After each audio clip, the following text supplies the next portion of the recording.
خوش اومدید به خبر مهم. امروز ویدیو نمیذارم.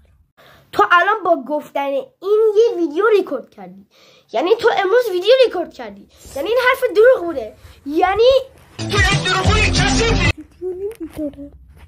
امروز ویدیو نمیذارم. امروز ویدیو نمیذارم. باشه بچه‌ها تا تو بکنم.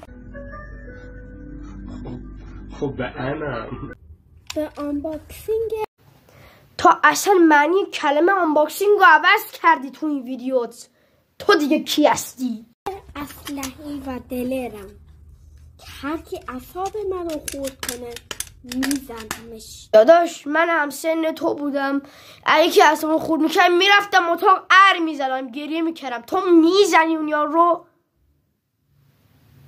بعد میگه هر کی اعصابمو خورد کنم بیا اعصاب منو تو. من اعصاب ندارم. خب من الان چیکار کنم؟ دنگ به من چه هستن؟ خب اعصاب نداشته باشی برو مشقاتو به میزنمش. به آنباکسینگ اسلحه و دلرم.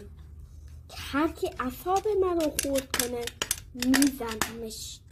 من اعصاب ندارم. خب من الان تو یه سوال دارم، چرا ویدیو تو ریپلی کردی و دوباره تکرار کردی ویدیو تو یه ویدیو؟ میزنمش. بله دوستان میبینید این از علائم مواد کشیدن است.